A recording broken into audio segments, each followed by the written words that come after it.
A quick content note here before we begin this episode of What Am I Rolling? This episode's one-shot, 39 Dark, is a political sci-fi themed game meant for 2 players. As such, we'll be exploring and touching various political themes which some listeners may find uncomfortable. For context, we recorded this one-shot back in 2020, during the UK's first lockdown, where things weren't great, politically speaking, for us. Not as bad as recent UK political news for sure, but still not great.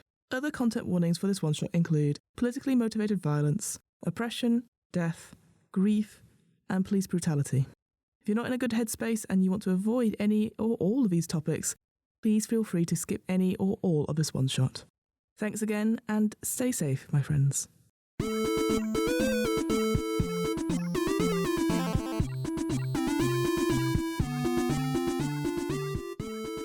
Hello and welcome to What Am I Rolling, a twice-monthly RPG one-shot podcast, hosted by me, Fiona. This is part 2 of our 39 Dark one-shot, so make sure you listen to the first part before continuing on with this episode.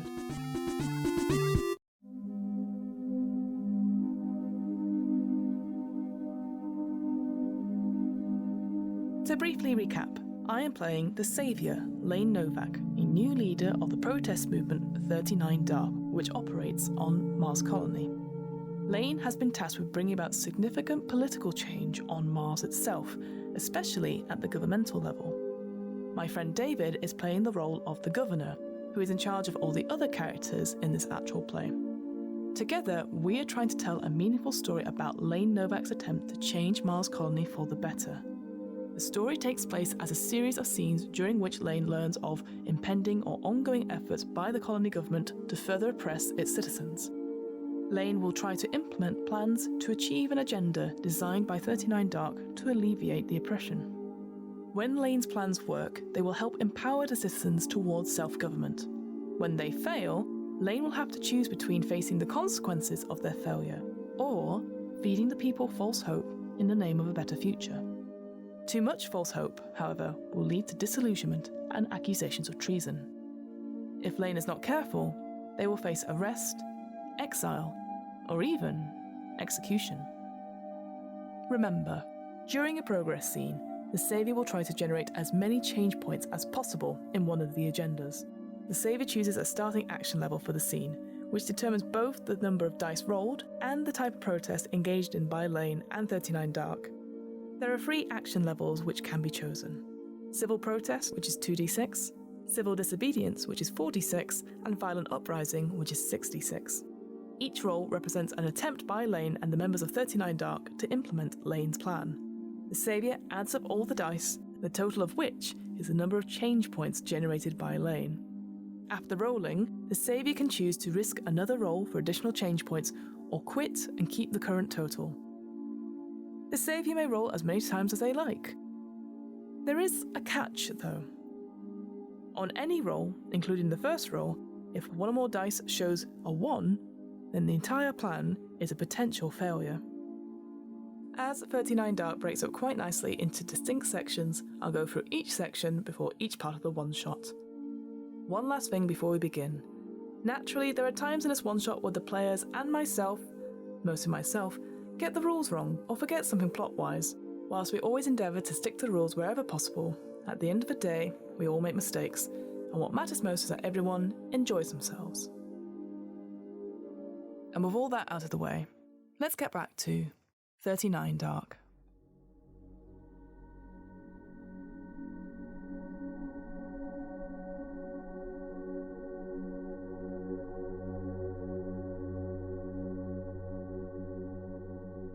So now your choice. You can do either a personal scene or an opposition scene. So we're going to shake things up and go opposite. Oh no. The next couple days after your speech are quite good for you. It's quite an easy time, and a lot of support starts to build. And then, oddly enough, you actually get a response from the government. There's a kind of a palpable sort of excitement around the office. Everyone thought you'd have results, but you'd have them this quickly, especially not with an issue that's been working you down for months. And they come out with an extended list of everyone involved in the project. Some of the people who you mentioned by name in your speech are there, although their involvement seems kind of downplayed. What you would know to them to have like quite central roles seem to more be kind of outside, almost like contract freelance, not really involved sort of thing. What they do, however, is they mention quite a few names that coincide with people with personal and political ties to 39 Dark. And one of them being the health inspector who was attached to making sure that the driver of the train that derailed was physically fit and able to do so, is listed as being Andrew.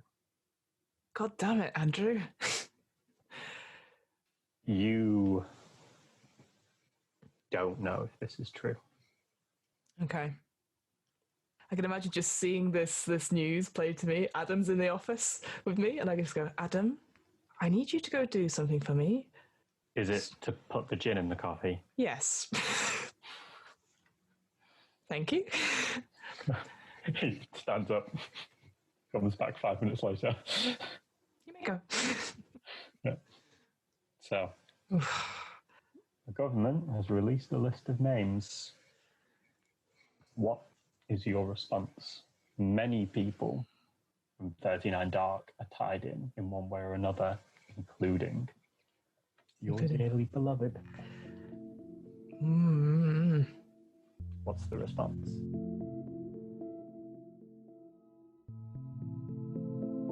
Progress scene 2, starting. Selecting agenda, transparency. Current point total, 34 change points. Current token status, loyal, 8 tokens. Treasonous, 1 token. Hope, 0 tokens. So the response is definitely a progress scene. Let me mark off that. So I think after having a gin in the coffee. Wait, does gin go in coffee? Martian gin does. Okay, that branded flavour, Martian gin. Very good. Okay, Martian gin in the coffee. Martian gin. It's more like a gin, almost like kind of like a cross between a gin and then liqueur. So it goes in quite well.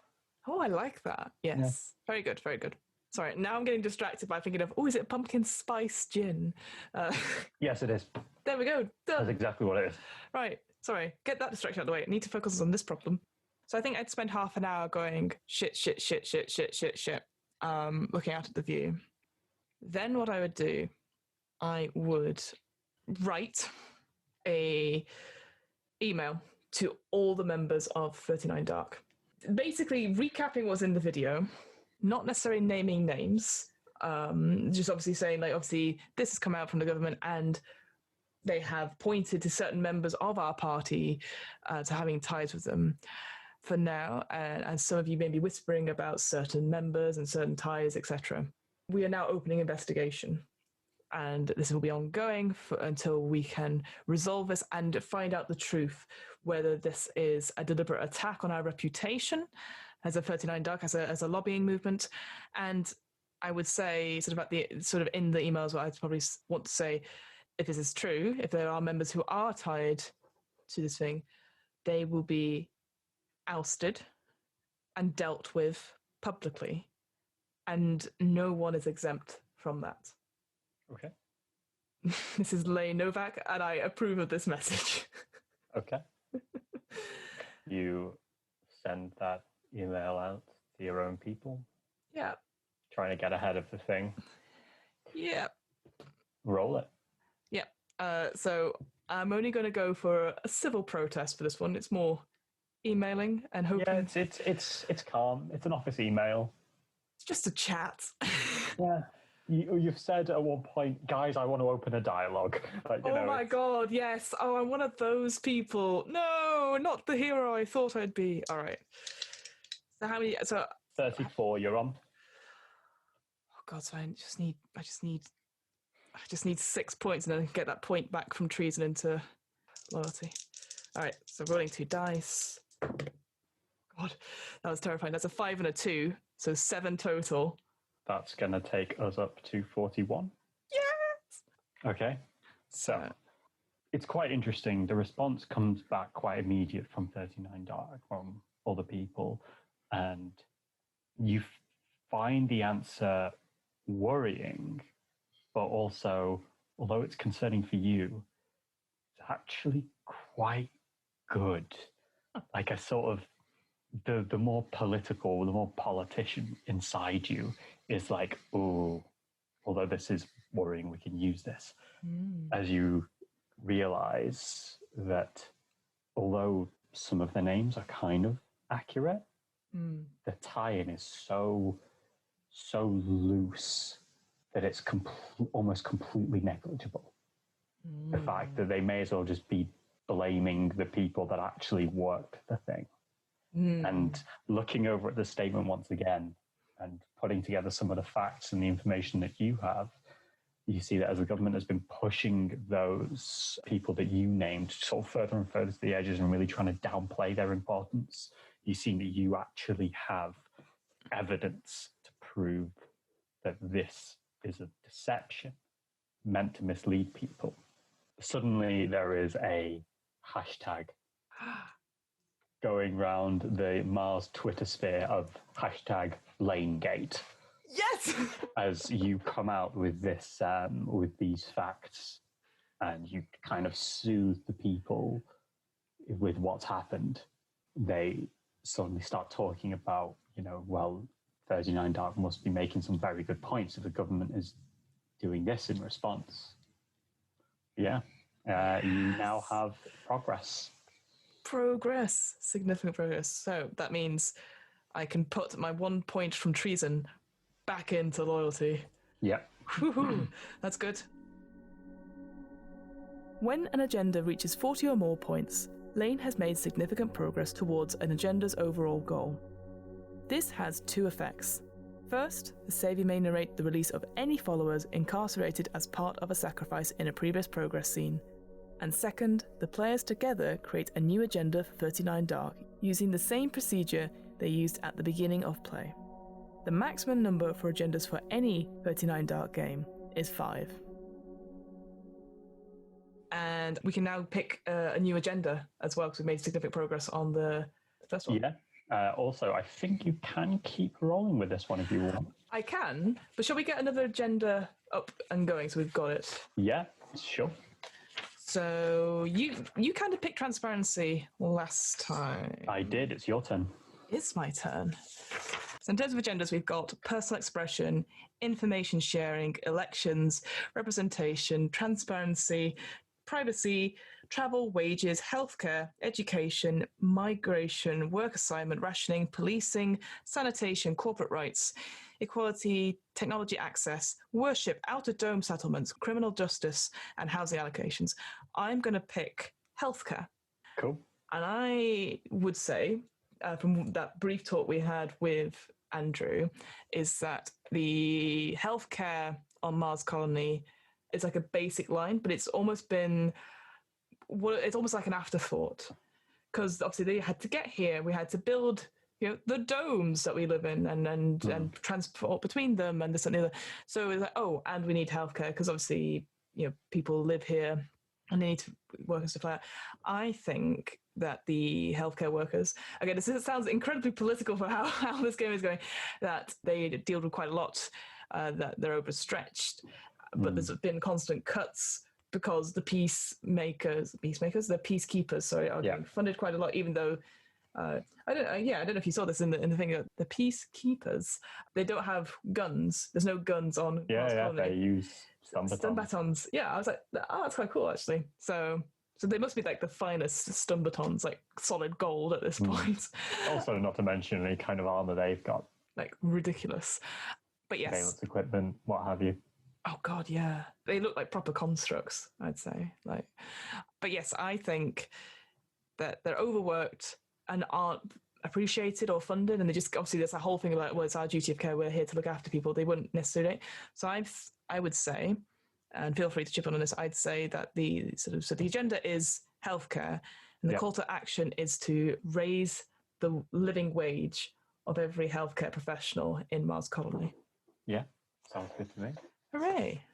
Whilst that's forming at the back of my head as I finish this email, I would like to roll again. Great. I think, based on the response I got back and seeing things trending, I think I would write a blog detailing my inner thoughts about this sort of process and going into more detail about how obviously a named named connection of mine, and I want to talk about, I don't believe this is true, and I think this is a deliberate attack on me, blah, blah, blah, blah, and they should be ashamed. But make it like a proper personal, private sort of thing. Trying to put Andrew in a good light, myself in an okay light, but the fact that it is more of a personal insider piece, direct from the heart of 39 Dark. You're not towing the party line here, you're speaking as a person. Exactly. Yeah. So, all right. I'm going to roll again. I've got to be honest, I don't know what to do if I have to raise the action level on this. Oh, I'm pretty sure that's on me. Oh, good. Great. All right, 2d6. Oh, balls. Okay, that's a 7, but one of them is a 1. Failure has certain consequences, some of which can be avoided or delayed, and some of which cannot. Whenever the Saviour rolls a failure, they must move 1 token from loyal to treasonous. As Lane moves more tokens into the treasonous circle, the people of Mars Colony will begin to rally for Lane's capture and punishment. If there are ever 5 tokens in the treasonous circle, the government will immediately take Lane into custody, thus ending their stint as the leader of 39 Dark. The only way to avoid this loss of reputation is to make a sacrifice, or to rely on hope. Anytime the Saviour is required to move a token from the Loyal Circle to the Treasonous or Hope Circles, they may instead sacrifice one of Lane's 3 followers. In order to sacrifice a follower, the chosen follower must have appeared in at least one scene prior to the sacrifice and is in some way related to the current scene. Once chosen, the Saviour describes how the follower is lost and crosses off their name on the character worksheet.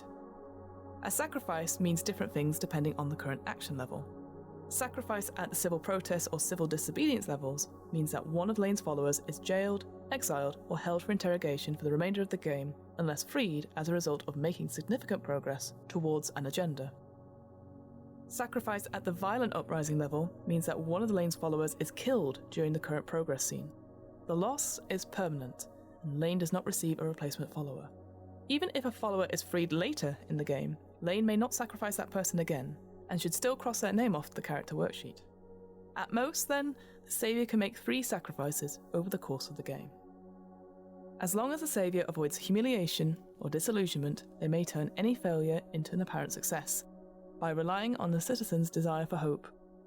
Hope is a little white lie told by Lane to their followers and the citizens of Mars Colony. When the Saviour chooses to use hope, they ignore all the normal consequences of failure. Instead, they add the change points they would have kept had they not made the roll that included the 1 to the agenda under the column marked Hope. The Saviour then moves 1 token from Loyal to Hope. Alternatively, they may avoid moving the token by making a sacrifice. The players then narrate how Lane inspires the people into believing that their failed plan is a cause for celebration despite any setbacks. Mechanically, Hope is no different to actual change. When the total change plus Hope reaches 80 points, the agenda is still considered accomplished, at least publicly, and the Saviour still moves 1 token from Treasonous back into Loyal. After the Saviour uses Hope for the first time, the possibility for Disillusionment arises. Disillusionment represents a sudden loss of faith within Mars Colony after a failure, and a dramatic backlash against Lane Novak. The more Hope tokens the Saviour accumulates, the easier it is for them to trigger Disillusionment. With a single Hope token, Disillusionment occurs whenever the Saviour rolls 2 or more 1s. With 2 tokens, Disillusionment occurs when the Saviour rolls 2 1s or a 1 and a 2. This pattern continues all the way up to 6 Hope tokens, when Disillusionment can occur on any of the following rolls: 2 1s, a 1 and a 2, a 1 and a 3, a 1 and a 4, a 1 and a 5, and a 1 and a 6. When disillusionment occurs, as with any other failure, the saviour must move 1 token from loyal to treasonous. Lane then loses all hope points from all agendas. In addition, Lane becomes the scapegoat for the colony government, and the saviour must move all of their current hope tokens to the treasonous circle. The players narrate disillusionment as an intense failure. They should reference past failings, empty promises, or other notable acts of violence. In other words, disillusionment can cripple 39 Dark and ruin Lane's career. Okay. Fuck my life. So, you can call the whole thing a failure. That would mean going back down to 34, which would mean putting back the token. No. Or you could ignore it, putting back the token. Or I could sacrifice. There's no way to come back from hope, though, is there? Because if I don't think so. So with hope, obviously, it's telling a little white lie, and I would move 1 token from loyal to hope, but then that comes into that whole thing of like, then 1s and 2s are bad, like having that as a role, and 1 and 3 is bad, and 1 and 4 is bad, 1 and 5 is bad, and as the more the tokens go up. So I'm going to leave that for now because I feel like, like you said, I've gained back that point. So I think that's okay. Okay, so I'm going to raise the action level. Okay. Civil disobedience. So send the token back in. Oh. It was a nice 5 seconds. Civil disobedience. Oof, how to get this from a blog post. Actually, no, this one's super simple. You're talking about healthcare. And it's not the healthcare professionals themselves that really get behind this. Oh. But it's the families of those healthcare professionals who you realize must have been through the same thing that you have, been worried about their loves being up for hours and hours and hours, constantly worked, having like 6 hours at home to sleep, and then they have to immediately go back. And it's that group that really gets on this blog post. Oh no. And they're not violent in their protests, but when they read about how, in your words, the healthcare is underfunded, undermanned, and then they see the peacekeepers who are living these lives of luxury, spontaneous mass demonstrations start just happening just outside a few of their stations. Oh no. And there's this sudden cry for their money to start going to everywhere else in the colony that needs it. The group that are saying doctors and nurses first. They're just chanting that again and again outside of these stations. Yes, I like that. Okay. Great. And you're going to roll again, aren't you? I am. I feel like I need to relate this to the transparency issue. So it's like, oh no, I've caused more problems elsewhere. So yeah, I'm going to roll 1 more time because I now can. I think what I'm going to do is, how do I connect the two?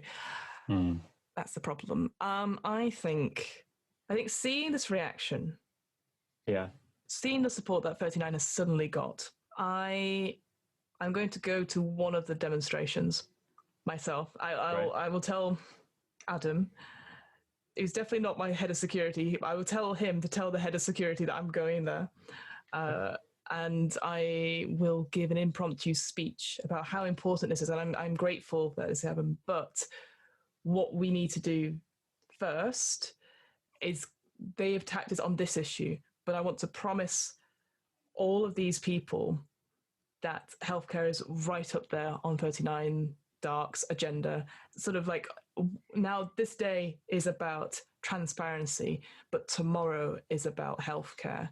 And I want to see if I can get them rallied up to get that support, help with this one, before possibly doing another progress scene on how the fuck am I going to help with healthcare. Sure. Okay, go for it. Roll. Okay. For this time. For this time, and I can can only go up from here. I don't want to sacrifice Andrew. He works so hard as it is. It's okay. It's okay. Phew. All right, I had a minor panic then. It's an 8, 3 and 3. So in total, that is 14 points. 14 points. That takes you up to 62. Ooh.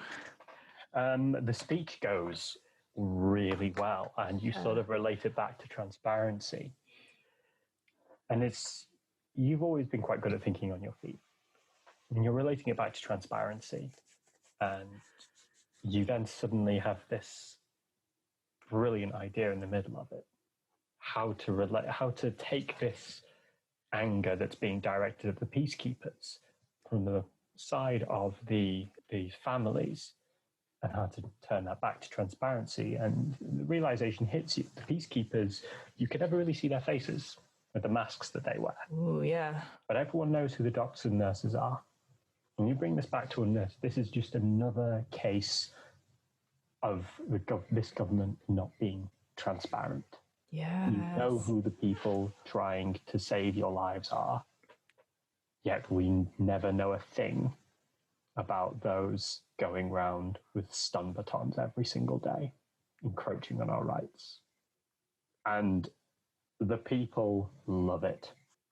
The sort of like disparate yelling of healthcare just becomes this, once again, transparency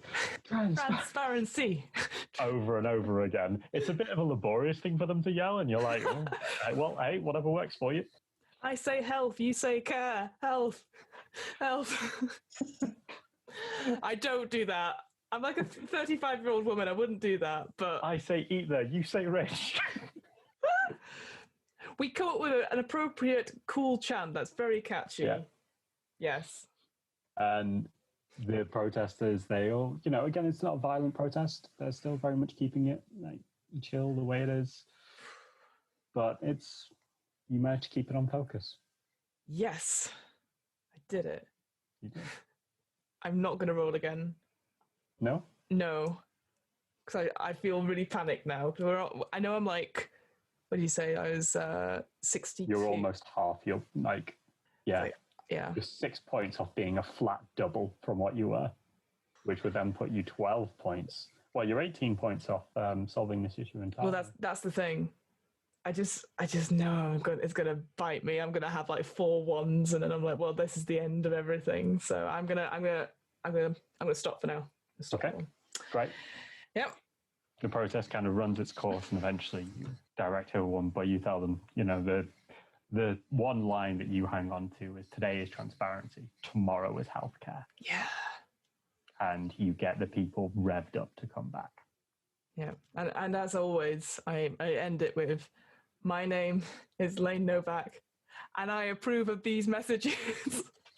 Actually, this time when you say my name is Lane Novak, due to your popularity and how this issue is now getting a thing, the crowd yells back, and I approve this message. Yes! Great. Yep. Perfect.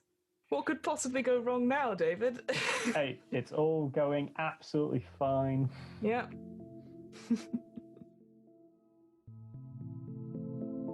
Progress scene 2 ending. Final results.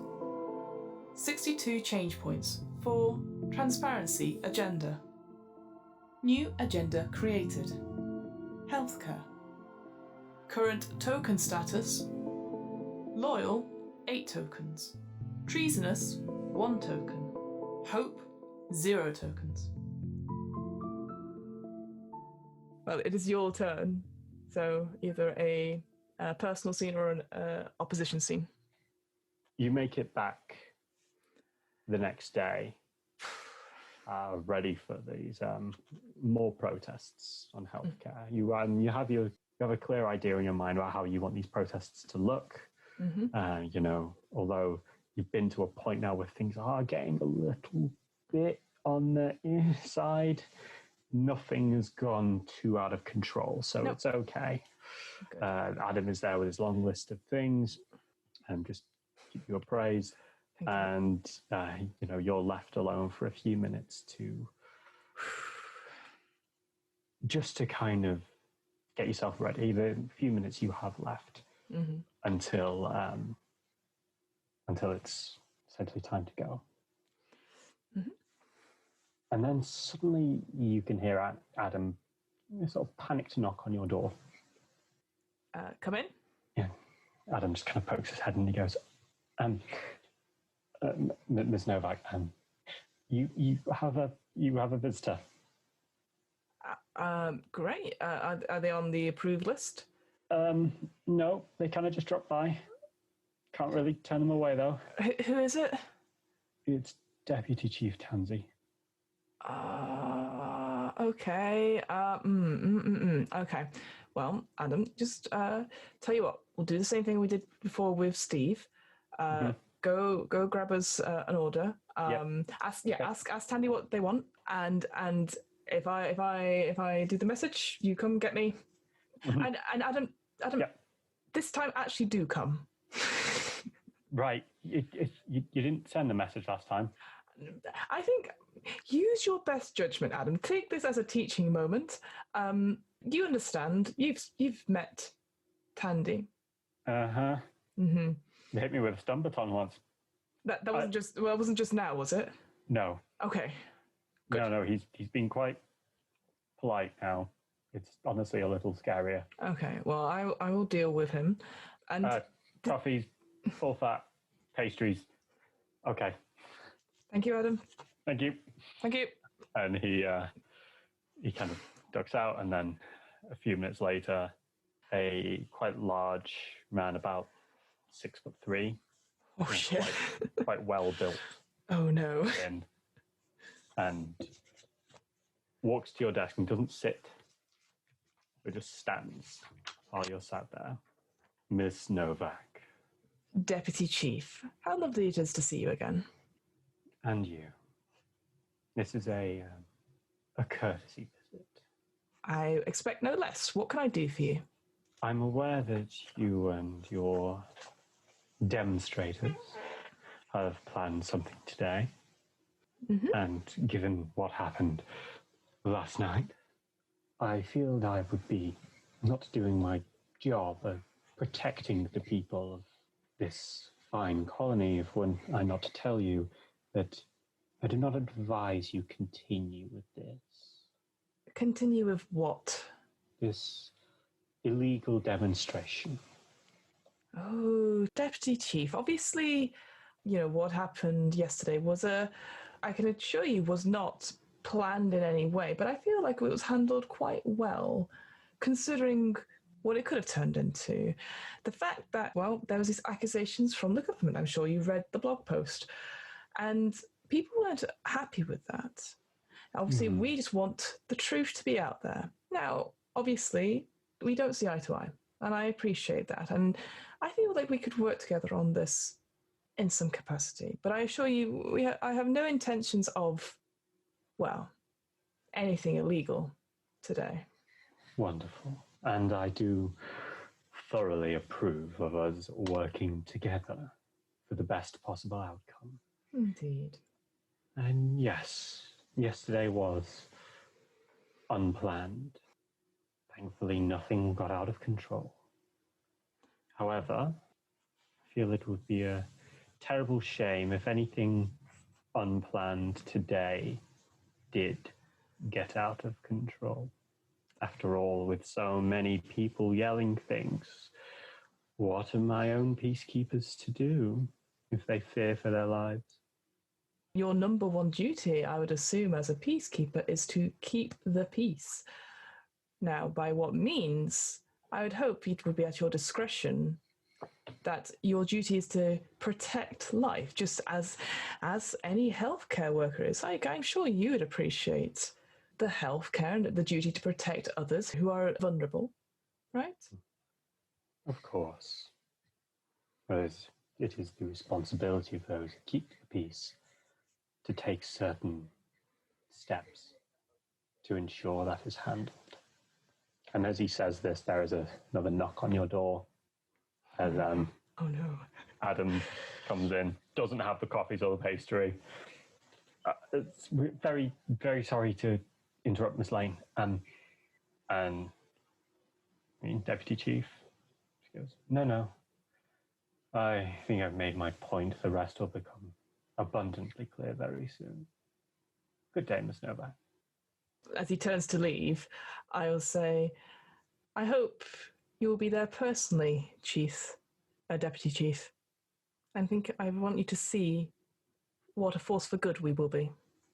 He leaves without stopping. Adam just watches him go, shuts the door, and goes, the peacekeepers, they've already moved to the houses of many of the protesters, and they're forcing them to stay inside. Bastards. Okay. I drop the facade of like smiley and I go, oh, fuck. Okay. Right. Okay. What are we going to do? If we don't show up, then it'll look like we don't keep our promises. Well, we can't let that happen, can we, Adam? Obviously, we end the scene there, but in the director's cut, Lane goes, so what's your idea? We can't let that happen, can we, Adam? So what are we going to do? Yeah. What the fuck, man? Progress scene 3, starting. Selecting agenda, healthcare. Current point total, 0. Current token status, loyal, 8 tokens. Treasonous, 1 token. Hope, 0 tokens.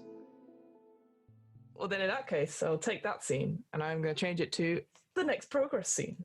So the agenda I'm going to tackle is the healthcare one. Yeah. So we've got a problem. We don't have our protesters. Yeah.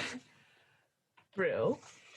I am, therefore, I don't know how well this will work, but I'm not one for giving up. I will go to where the demonstration was going to be held, and I will contact. She's a threat to Scarlet, but it's fine. I'm gonna ask.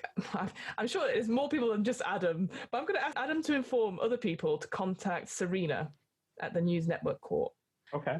And I'm gonna ask for them to basically put me on loudspeaker and like breaking news, the leader of 39 Dark is making a speech and give the truth about how we were here going to protest peacefully in front of this hospital and talk about raising the living wages of stuff, but the fact that the peacekeepers have seen this as a threat and are keeping the majority of people in the houses. I will say directly, would I do it? I'll do it. I don't want the protesters to come out and risk their own lives. I am doing that for them by going to the place myself and doing it live there. So I'm actually at the demonstration, but with nobody else there other than camera crews and possibly Adam. Oh, he never leaves your side. Damn straight, he doesn't. Yeah. What a cutie. He's fanatically loyal. Yes. No. Yeah. I think I take Adam. I would ask Steve to come as well. Yeah, and Steve shows up. Credit to him. You're not even finished telling him the situation before the phone is down and he appears at your office. Wow. That's a 6-minute walk, mate. That's pretty impressive. Like a robot. Yeah. Or an android. So what I'll do then, like my plan is to have the demonstration, but I want to be able to, I would do like the talk, and then I would ask, this is going to end, but I'm going to ask Steve to then take over and do the second part of the talk, outlining what we know and really hammering home that message about like giving like case studies or sob stories about like so and so and so and so, but not involving Andrew because that's too many heartstrings. But yeah, essentially I do all the big schmoochy stuff, give the facts and figures, splitting the power to Steve. Sure. Okay. Sounds good. That's the plan. So I'm assuming this is just a demonstration, so you're going to be rolling the 2. Yeah. So steady wins the race. It's done me well so far, David. It's only when I have to. It's going to get a violent uprising as soon as I roll 2 ones. I go, no, we're out of here. Okay. 2. Oh, nice. That is a 10. A 6 and a 4, so 10. Right. Nice. Good job. Okay. You sort of start in quite a similar way to how you started the sort of radio broadcast almost. Mm-hmm. And you're a little bit uncomfortable when Steve starts talking, Steve, yeah, because it's Steve, but then he's just doing the facts and figures, and there's no fluff on it, which helps with the fact that he's about as charming as a can of paint, and people start paying attention, and sort of really not that long after you've made the speech, some of the healthcare professionals who you name end up sending kind of like selfie videos from their houses with the fact that the peacekeepers are outside stopping them from going. And it gets a little bit more attention, and people start to think, no, because obviously, the vast majority of people can't like confirm everything that's being said, but they see these videos and it starts to work in your favor. Yes, it's exactly this is going exactly to plan. I'm going to keep rolling. Okay. I feel like the speech sort of element is done and demonstration is done. What I'm then going to do, it's such a risk because I just know the violent uprising is coming. I want to go to one of the hospitals and actually talk to the staff there, if they'll let me.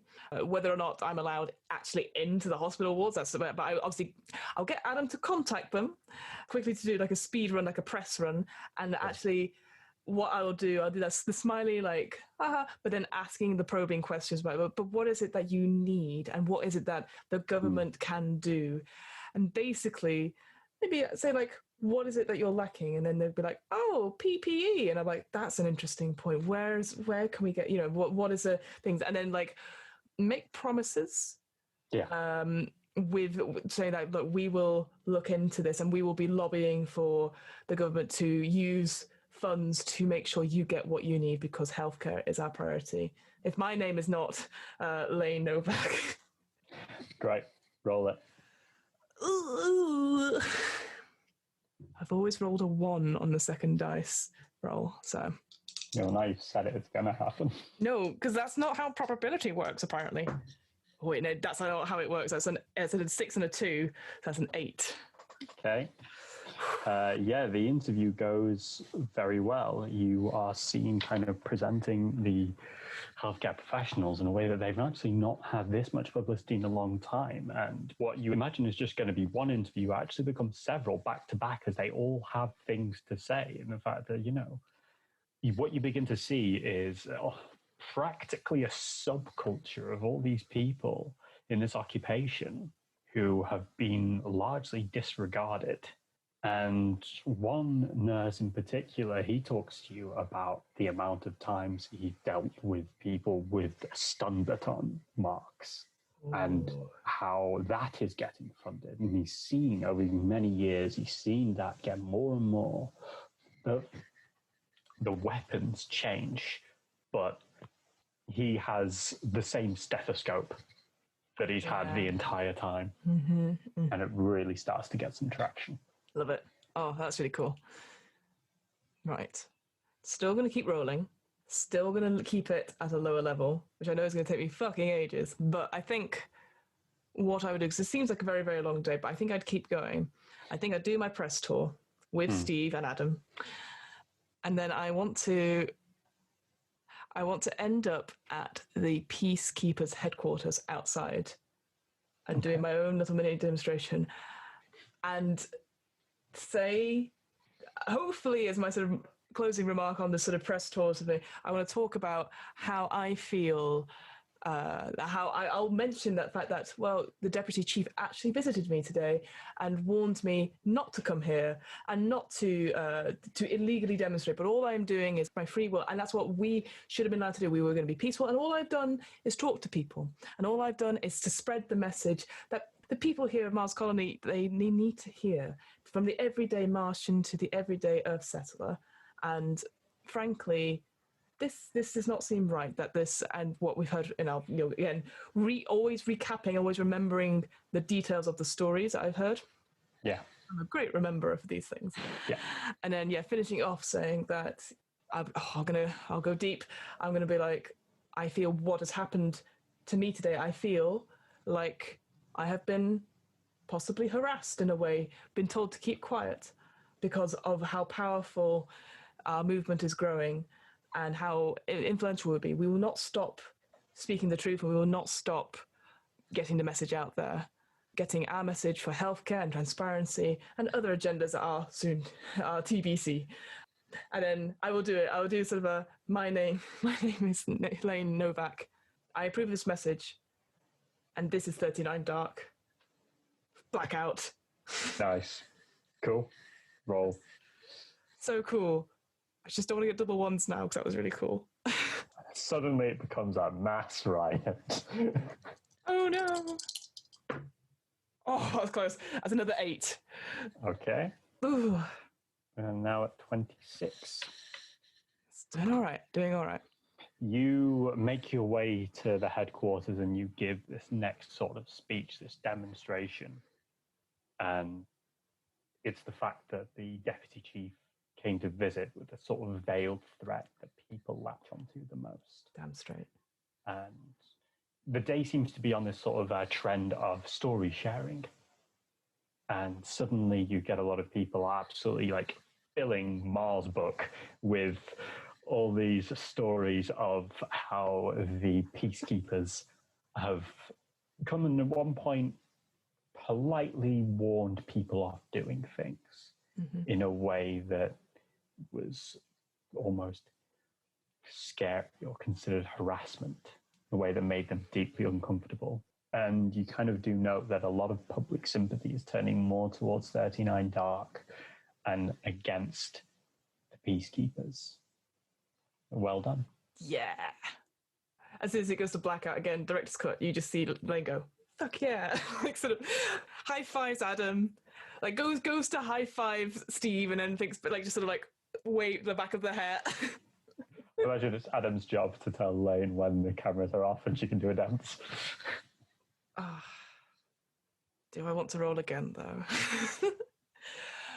And 26. I know I'm on 26. Okay.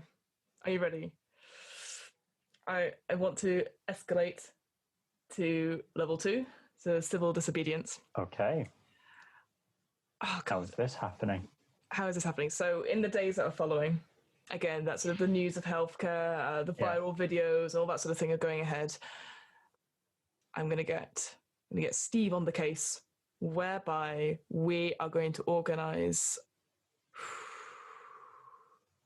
I want to rally people to start filming peacekeepers whenever they are doing something that they think is not correct. So in the sense of like, if they see peacekeepers brutally interrogating someone, maybe hitting someone with a baton, regardless of what is happening, whether it is a criminal or is just a random bystander who just happened to be in the wrong place at the wrong time, or whatever it is, to encourage the protesters to start recording and start actually interrogating, say, what are you doing, and actually standing up, almost like a community for the police force in a way, getting in between the person on the ground or the person being hit and like being a defensive shield, and actually physically disturbing their patrols and act, which I would assume is quite, you shouldn't be. Yeah, you can't assault the police officer, that sort of thing. But there's no assault, but it's a polite disruption. Yeah, it's this asking questions and and like I think again running sort of publicity about like know your rights. Yeah. What do you say? Ask them this. Ask them this. What are they arresting this person for? Do they have a warrant? Is it X, Y, Z? And just having all that information out there and then kind encouraging of passive people. Resistance. Exactly. And if people get questioned, obviously record it and then requesting the peacekeepers' names and just constantly asking that and not giving any information for themselves, being a deliberate block, essentially. Great. And encouraging people to do that. Okay. 4 dice. Okay. I've got this. There's no way this can go wrong. Oh, God. That's 2 1s. Okay, so total. Got 2 1s there. A 2 and a 6. So in total, that is 10. 10. When the saviour rolls 2 or more 1s on a single roll, the consequences of failure are exacerbated. Lane's plan is not only a complete failure, but also a public humiliation for Lane and 39 Dark. In addition, The saviour may never use hope to avoid a humiliation. The players narrate a humiliation like any other failure, but must include details about how Lane is forced to take public responsibility for the failure. 39 Dark should be portrayed as amateurish and incompetent. Even if the saviour rolls multiple ones, they may be able to ignore some or all depending on the action level, and therefore avoid humiliation. The saviour can even upgrade the action level mid-scene to avoid humiliation.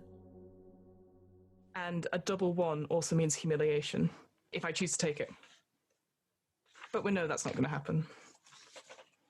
I kind of set myself up for this one. When the saviour rolls 2 or more ones on a single roll, the consequence of failure is exacerbated. And it's not only a complete failure, but it's public humiliation. Mm-hmm. Yeah. But because I've not used my wands before, I'd like to upgrade to the final level of Violet Uprising, but obviously I need to put 2 tokens into treason. Yeah. So that's 3 tokens into treason. You know what happens when you get to 5, right? I'm very aware. But don't worry. There's a reason Steve's around. And I avoid that humiliation as a result. And I keep the points. But it is how does this get violent? So it was a good plan. Thanks. It started off reasonably quite well. Mm-hmm. And people were doing as he said. All in all, things seemed to be going okay for the first few hours. Yeah. Recordings were coming in, you were getting some decent footage, stuff you could really use. Then, and now when you thought about it afterwards, it was inevitable. Of course it was going to happen. During a incident where a particularly violent policekeeper was beating someone with a stun baton, one of the members of the crowd, similar to how you'd given your advice, tried to get in the way. And a knowingly completely innocent person was attacked. And from that, the response was immediate. The crowd turned on the peacekeepers. Several parts of the colony were just completely lost to fighting. Peacekeepers were pulled out and then came back more heavily armed with sort of anti-demonstrator, not weapons as such, but you know what I mean. Mm-hmm. And before long, there were riots in several sections of the colony. God, So you're at 36. I am. It was such a nice day yesterday. I did all the talks. So here's the thing. So obviously I've got 3 tokens into treason already. 5 and it's game over. I can now roll 6 dice. Yeah. 4 more points and you'll get over 40, which means you get to take 1 out. It's true. I can also sacrifice someone. Get a token back. Get a token back. Yeah. If I do that as well. Obviously, at this level, they would die, which is not fun because I can't get them back at all. I can't use them at all anyway. But also, that's 6 chances to get ones. And knowing my luck, I'm going to get all ones. You know what, David? Fuck it. I'm going to... Roll 6. I'm going to roll 6. Okay. I don't know how to do that, though. I know how to roll 6, obviously. I was going to say, we've played enough D&D. Not an idiot. I don't think I've ever rolled 66. A violent uprising includes armed resistance, terrorism, demolition of iconic colony structures, and any other action with collateral goal of destroying significant property or harming others. Ugh. I would say, taking this footage, again, we do our own sort of magic on it, you know, blog posts, whatever, we do all that sort of thing, breaking it down, and we deliberately say that this is a personal attack on all of Mars Colony citizens. Fuck it, I'll do it. As Lane Novak, I feel that they attacked us. We need to attack what they love. And I think, like you said, the peacekeepers have been stop and searching cars and using their authority more. I think it's about time we stopped and searched their cars and encouraged groups of people to let's say, disable the cars in some way, whether it's tipping them over and setting them on fire, encouraging that sort of clashes with police, which harms their vehicles, not necessarily the peacekeepers themselves, but actually hit them where it hurts. That a symbol of authority. Yeah. I will specifically say the vehicles, not the stun batons or the peacekeepers themselves, because I don't want them to be put in danger. But if they want to target something, target the vehicles. Great. Okay. Roll 60. Is this what it feels like to do Divine Smite, David? Except Divine Smites are awesome. This is scary. On all sixes. Oh, God. How many? Okay, so in total, so we've got 13 and then 3 ones. Which is what we said would happen. And that's a humiliation as well. It is. Fuck. Can I sacrifice someone, or does the humiliation not happen? Let me have a look. It's been a short-lived career as Lane Novak. But good. When the Saviour rolls a failure, must move 1 token from loyal to treasonous. The best way to avoid this loss of reputation is to make a sacrifice. Anytime the Saviour is required to move a token to treasonous or hope, you may sacrifice one of Lane's 3 followers. No, to sacrifice a follower. The follower must have appeared in at least one scene. Yep, that's fine. Sacrifice means different things depending on the action level. A sacrifice at the violent uprising level means that one of Lane's followers is killed during the progress scene. The loss is permanent. You do not receive a replacement. Nope. So according to this, I would have to move 3 ones across, which I don't want to do. I presume a sacrifice, because it's such a big deal, would prevent it in some way. Yeah. I would like to hope that too. Sacrifice. But it says if I need to move a token. Okay. It also now here's a thought, David.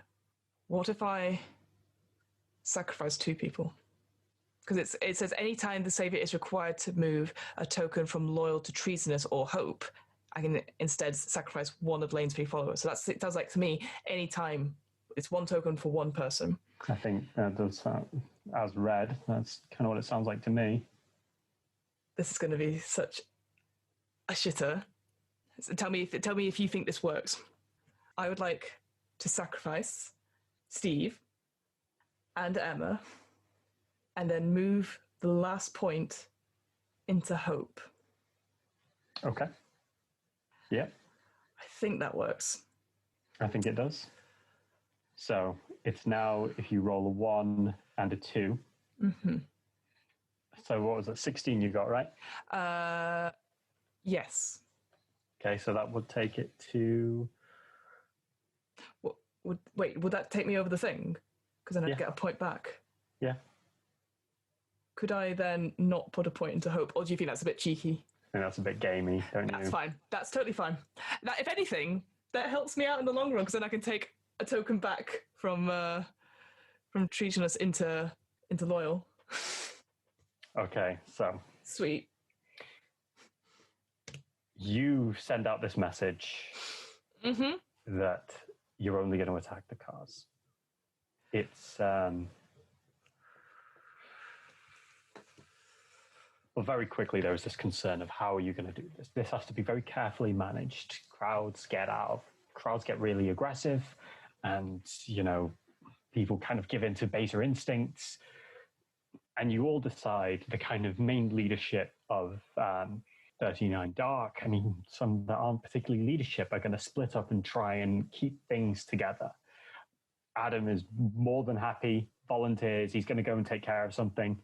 You know, he's going to go and make sure things are all, and all of you just one by one, you know, you don't really think about it, you just do it. At one point, maybe an hour in, you get a call from one of the regular old Joes in 39 Dark that tells you need to come to one of the one of the disused apartment buildings.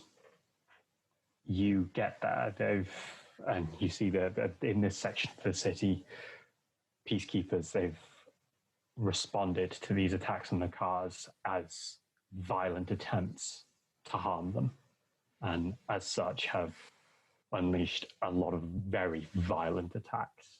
Every so often you can see there's a lot of blood, there's a lot of carnage, and you are led into one of the apartment buildings where you find one of the guys from 39 Dark leads you in, and he just says,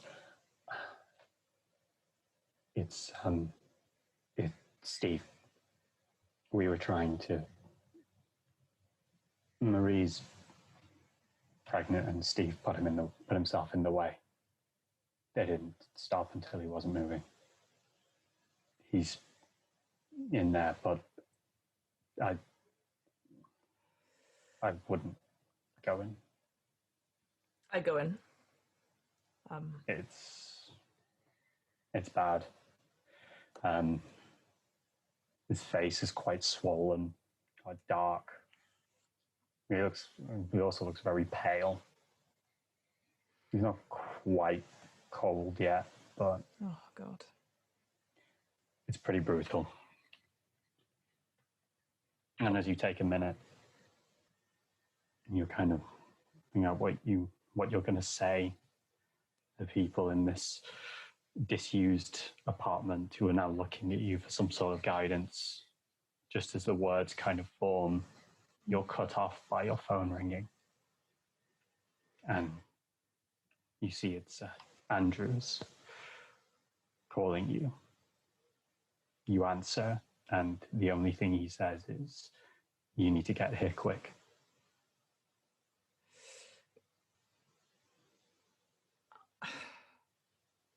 I ask where he is. And is he okay? I'm fine, but the hospital, my hospital. We don't have time to talk. You need to be here right now. Okay, I'm coming. I close the flip phone because it's definitely a flip phone. Absolutely a flip phone. Because we're in the future, but now. I will give quick instructions to make sure that Steve's next of kin is informed, and make sure that they are given full access to any resources or aid or support from 39 Dark's funds.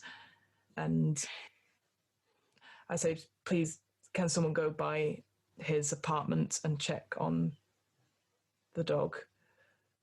And I want a full report on this when I'm back. I will leave Adam in charge and say he can get to me, and I trust him. We do the traditional 39 Dark salute, which is incredible and looks very cinematic in this moment. Yeah. Yeah. What does that look like, Fiona? Well, David, I'm so glad you asked. It is definitely... hands are put together in sort of temple position, and it's sort of hand to chest, and it's just a simple bow. Classy, dignified. Yeah. As soon as I'm in whatever transport alone, yeah, I am in full panic mode. Like a little bit of a tear for Steve, but knowing something else, something much worse is waiting for me at the hospital. It takes a bit longer than you'd like to get to the hospital with everything that's going on in the streets.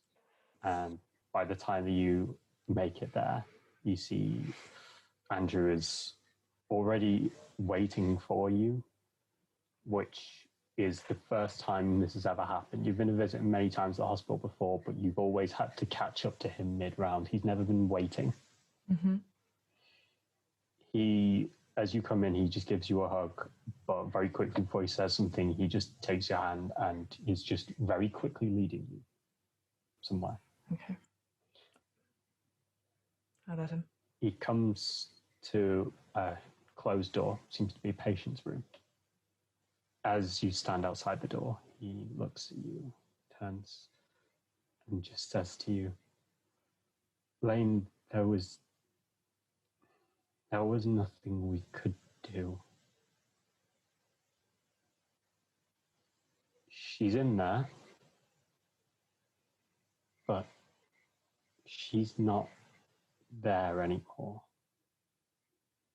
The body's still alive, but there's nothing we can do.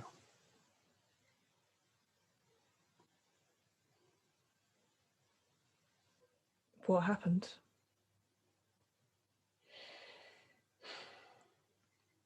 Details are sketchy. Reports are that one of the cars that was being attacked sped away. Emma, she was being Emma. She was trying to get someone else to safety and threw herself in the way to push them out. When she came down, there's a skull fracture and not a...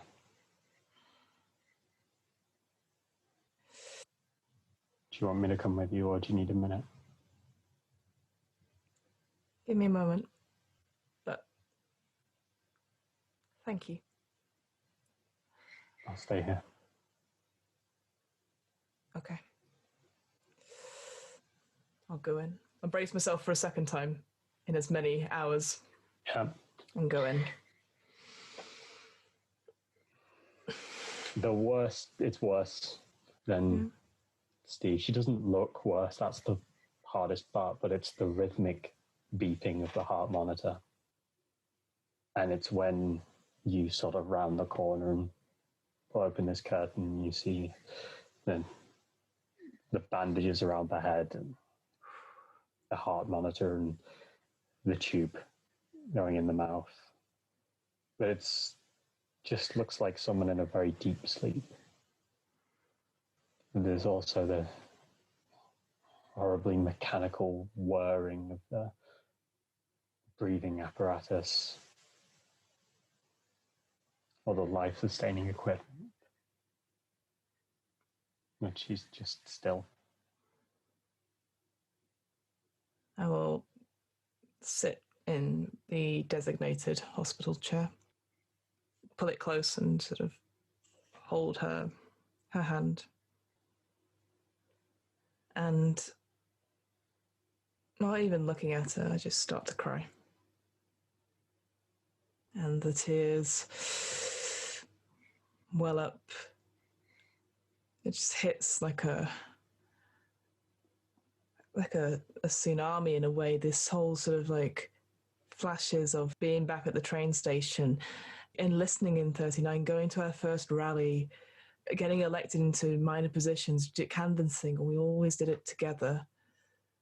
And with her being my twin, we always did stuff together, and this is the first time I feel so alone. And I didn't even get a chance to tell her any of this. It didn't even run it by her. And I just cry until Andrew comes and gets me. He gives you about 10 minutes. But when you don't come out, he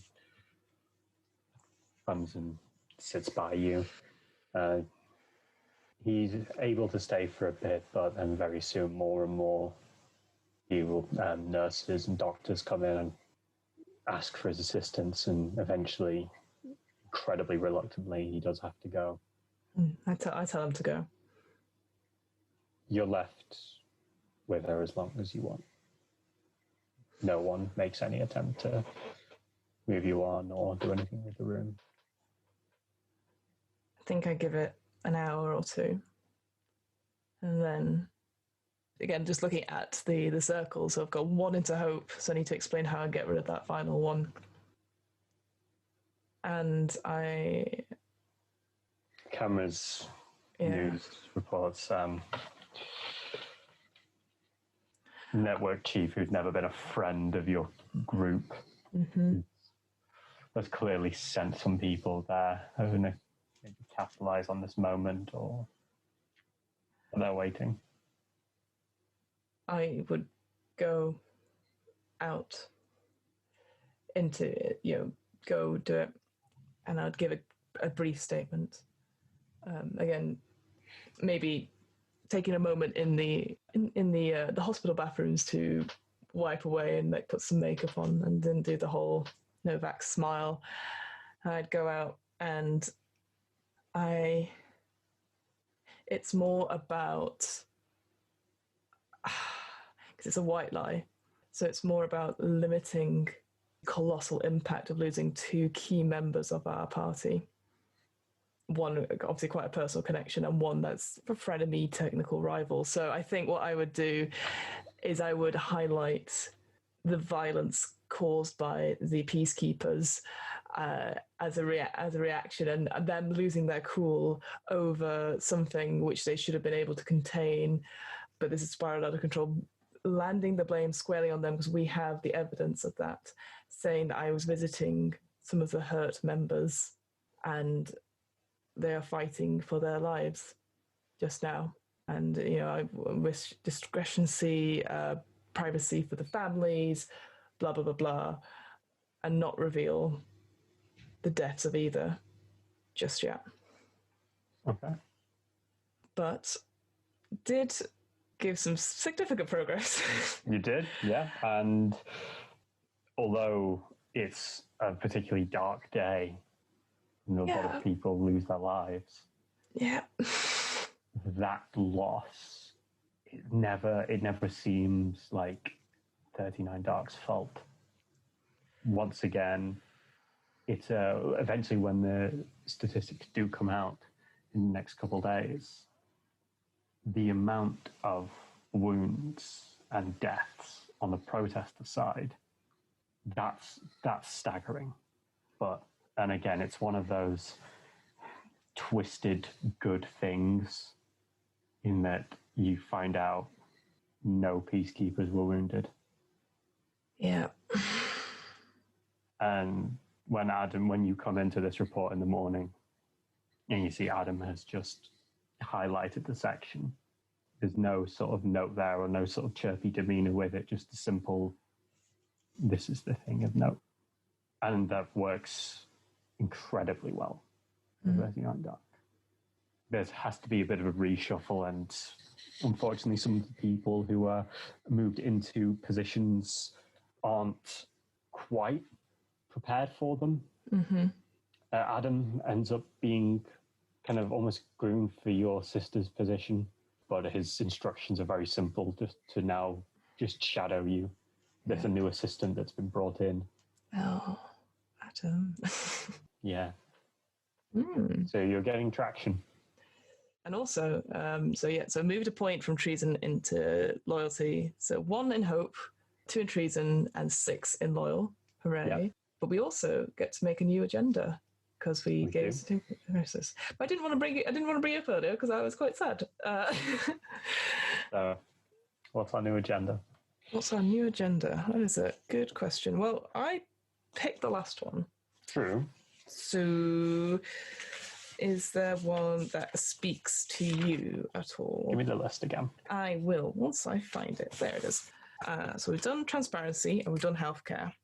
We've got personal expression, information sharing, elections, representation, privacy, travel, wages, education, immigration, work assignment, rationing, policing, sanitation, corporate rights, equality, technology access, worship, outer dome settlements, criminal justice, and housing allocation. I think, considering everything, it's going to be policing. Excellent. So that's the agenda. Yeah. Or policing, or are the peacekeepers going too far? So sort of a call to action. So what we've discovered is that they are quick to anger. So we've already had our call to action. They killed people. Yes. So maybe a complete overhaul of the peacekeeper. Actually, go for it. It's 2 days later, and you come in with the highlighted transcripts, the information, the numbers of wounded, the numbers of dead, which thankfully, despite the fact that you were close with 2 of them, thankfully the numbers of deceased are very low.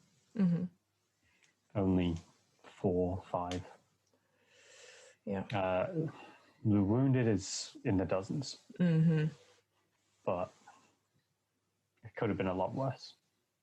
And when you saw the chaos, you'd assumed it was a lot worse. Mm-hmm. The complete lack of peacekeeper injured, that's the thing which you will decide to focus on.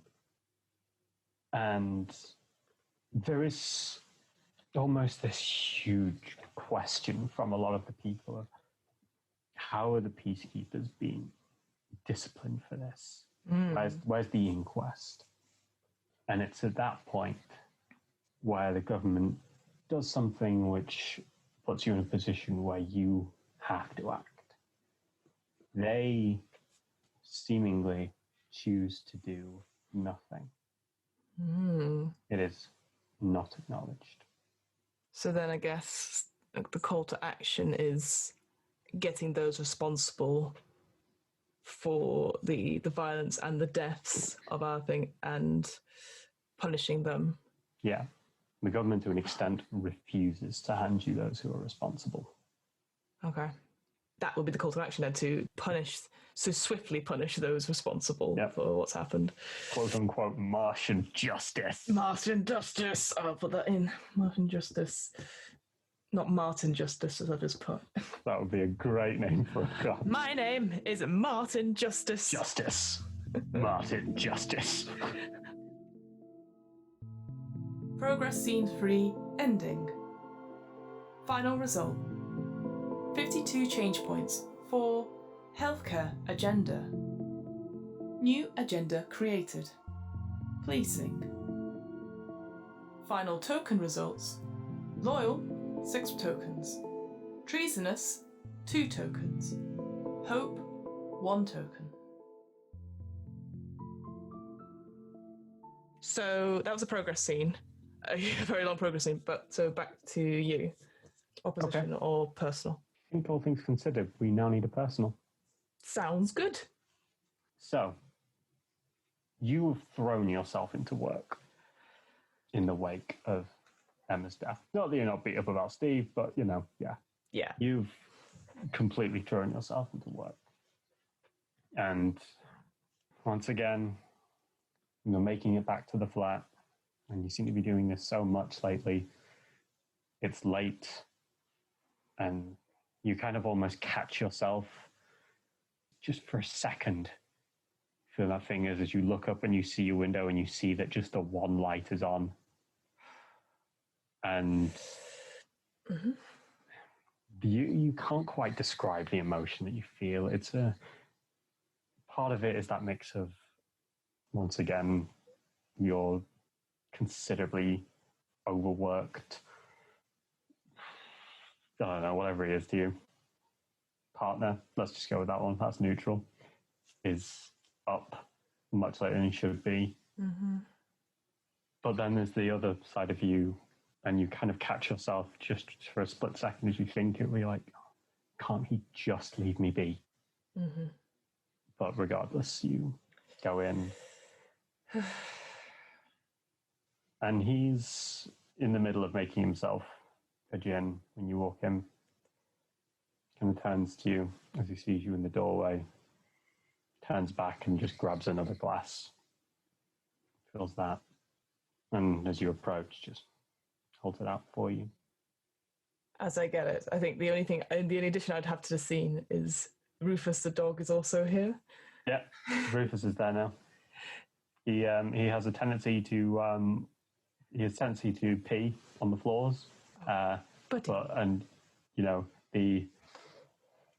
You have never been so smug about your decision to get hardwood, despite the fact that Andrew wanted carpet. Carpet, yeah. Yeah. 100%. So I sort of I say, hello, Rufus, hello. You're up quite late. You're back quite late. Yeah, just tying some things up at the office, but hopefully, fingers crossed, it should be done for a few more days. Just got to do these things. You don't have to. I want to. It's totally fine. And you know how it is. I've got a new assistant in. Sam. He works really hard, but sometimes I've got to look over the work. Gotta just check things, and Adam's really busy now. God, you know what? Adam's doing really well. I thought Lane, you're doing it again. Sorry. How was your day? How's everything at the hospital? Fine. Last of the injured have been discharged now. That's good. That's really, really good. Stop being politician mode.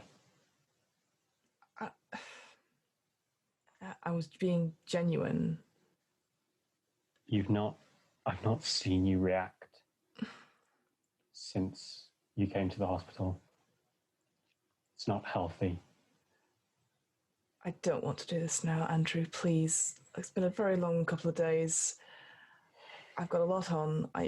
The vigil's tomorrow for both of them. I just want to get it done. Okay. Okay, what? Okay.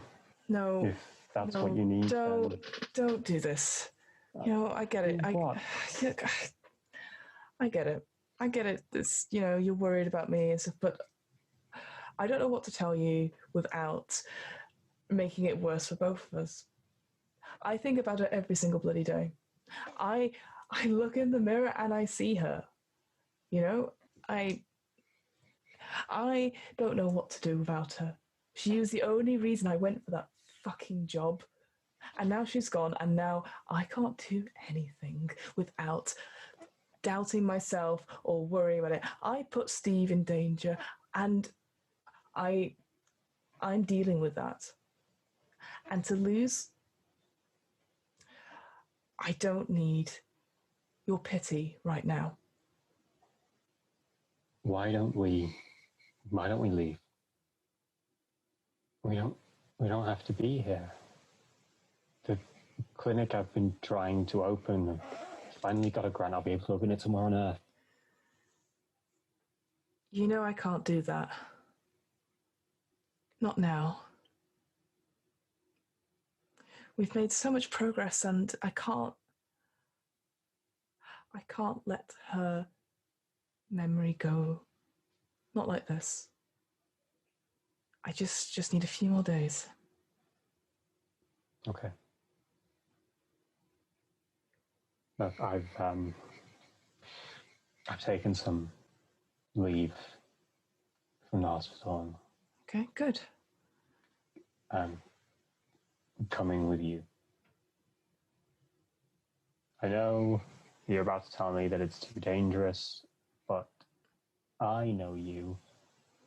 And without her there, you need someone to just not be acting around.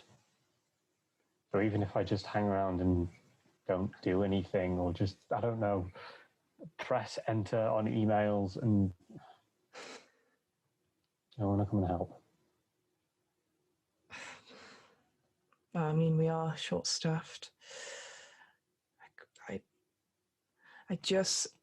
I can't lose another person. And that's not a risk I'm willing to take. And this whole time, I'm looking down at my drink, and the fucking dog, who looks very much like Steve. Somehow. Same long face. Just Steve's boring face looking back at me at this. Even the way he wags his tail is boring. Oh my god, yeah. It's just a steady, slow... A little flick. It's he couldn't change the tempo of it if he tried. When I came in and said, hello, Rufus, did this sort of thing, there was no change. It wasn't the dog was not happy to see me. And that's fucking damning, David, when a dog is not happy to see you. Who knows how Rufus feels about anything? Anyway, sorry. Back to the main drama of the scene. Yes. I can't risk losing you. You're welcome to come to the vigil. I can't stop you with that, but you must understand. You are so important to me. And I'm sorry I'm not present right now. And I'm sorry I'm just not here. I want to be. I'm trying so hard. But I need you to promise me that at the first sign of trouble, if there is trouble, you leave without me. Whether it's the vigil and you come back here, whether it's you go and start setting up this practice on Earth, I will come. I will find you. I will do everything in my power to, but I can't risk losing you like how I lost Emma. If that's what it takes, give you the strength to go through this, then fine. I'm sorry I'm not good enough for you. You deserve so much better than this. Don't be ridiculous. The fact that you do all of this for nothing and continue to do it when it costs as much as it has. And that comes from a doctor. Fucking hell. Swig of the drink. We're very wise. You are. All that book knowledge pays off. Just don't lose yourself in it. And I know this is a really selfish thing for me to say, but don't lose sight of us in all of this. I promise. What you said to me just now is so important, and I won't. I promise you. Drink. Drink. Rufus. Yeah. Rufus is metronomed, tail wagging, which has been a godsend for sending you to sleep. Oh yeah, definitely. The late nights when I can't sleep. That's good. Pick up Rufus, doesn't move that much, put him at the end of the bed. He's one of those dogs where you pick him up and it's like gravity doesn't affect him. He just stays perfectly still. Yeah, like frozen in fear almost. Like, oh. Yeah. He's a very special dog, is Rufus. I'm probably thinking between like Bloodhound and one of those old man Scotty dogs, like with the beards. Yeah. I'm so fully invested in this dog character we've created. Absolutely. Although it's the backing characters, Adam and the dog, are like the real hero. They fucking are. They have to deal with this bullshit that Lane comes up with all the time.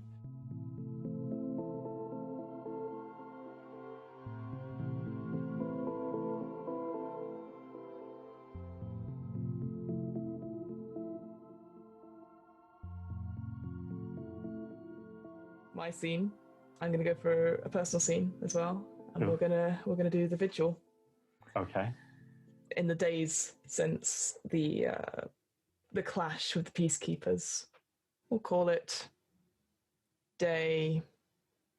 No, I can't. We'll just call it clash with the peacekeepers. Let's not start doing days because then we're going to keep track of days. Yeah. It's day 0 or whatever. No, since the clash with the peacekeepers, obviously we've been keeping a bit more of a low profile, like putting out, I think, a follow-up statement saying, from the facts and figures, getting from that statement that you were talking about before, we reveal that the passing of 2 of our more prolific members, and that we're holding an open vigil for anyone who wishes to come, whether they are a 39 member or not, to pay their respects, to use this as a time for reflection and as a time to regroup and think, but also, and this is, I hate the fact that I've done this to myself, but I'd also use it as a political sort of standpoint, whereby we'd have the vigils, would have and then I would give a speech on behalf of Stephen's family. And we're not going to name the family. It's not just his dog. I will say that. We'll have expanded to other connections, but nobody wanted to take the dog. There's a sister somewhere. Some sister who looks exactly like Steve. Yeah. Yeah, she'd probably be on stage as well. Ooh, that's a good point, actually. I think, I would have invited Andrew to come, but I would not have him on stage.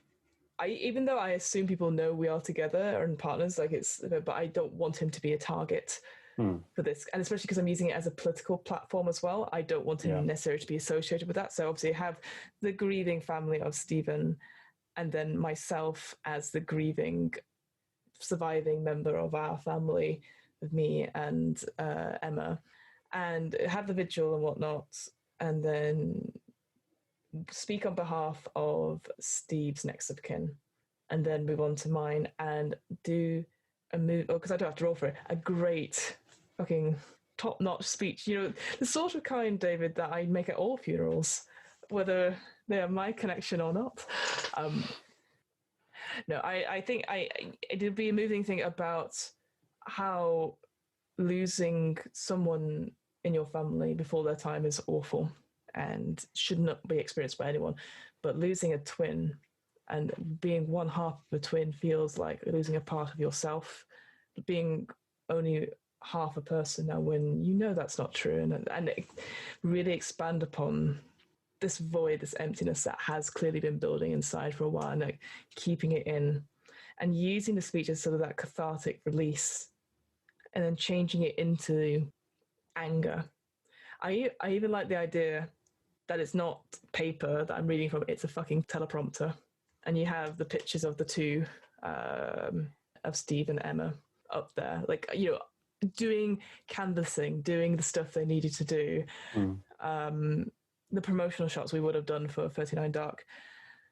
And me just sort of, in sort of, you know, all black attire, talking about this, and probably finishing off the speech by saying sort of like, you know, Emma always wanted 39 Dark to succeed, and through me, it will. And there'll be a pause as I consider the next thing. It'll come up on the teleprompter to me. It'd be like, it would be, you know... Pause and contemplation. Big smile, hand gesture. No, it is, it comes up and it would say like, end speech with catchphrase.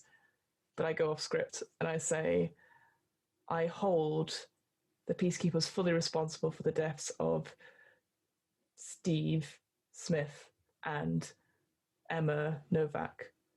In particular, Deputy Chief Tandy. I hold you responsible for this, and I hope you answer whatever punishments come your way. And know this, I will never, ever forgive you for what you have done. And, I mean, no one applauds at the funeral, but it's a good speech. At one point, you kind of look back at the image of Emma, and you see that Adam, once again being the MVP, has put an image next to it, a photo that you actually didn't know existed. Your first time seeing it, of the two of you just kind of really smile, really animatedly talking to each other. And it's so genuinely heartwarming because the smile is completely honest. Yeah. And you go and you join Andrew, who doesn't make like a big show of embracing you or anything, but as you sit down, his hand takes yours. Give it a squeeze. Yep. Yeah. And the dog's there too. Damn straight it is. Will Lane be able to change Mars Colony for the better and empower its citizens towards self-government? Or will their efforts ultimately lead to disillusionment and accusations of treason, arrest, or even exile? Find out next time on What Am I Rolling?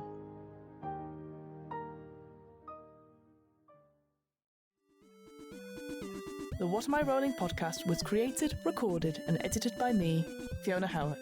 This episode's players were David T. Cox and Fiona Howat. This episode's RPG was 39 Dark, a two-player sci-fi political role-playing game about the political freedoms and standing up for what's right. Written by Tim C. Copan and published by TCK Roleplaying. You can buy 39 Dark and download the game resources on the TCK Roleplaying website. That's www.tckroleplaying.com. The theme music was 8-Bit March by Twin Musicon of twinmusicon.org, licensed under a Creative Commons 4.0 license. If you want to find out more about the podcast, check out the website. That's www.wairpodcast.com. Fancy getting in touch? Email the podcast at whatamIrollingpodcast@gmail.com. Finally, follow the podcast on Twitter and Instagram at WAIR_podcast for the latest news on upcoming episodes. And remember, adventurers need not apply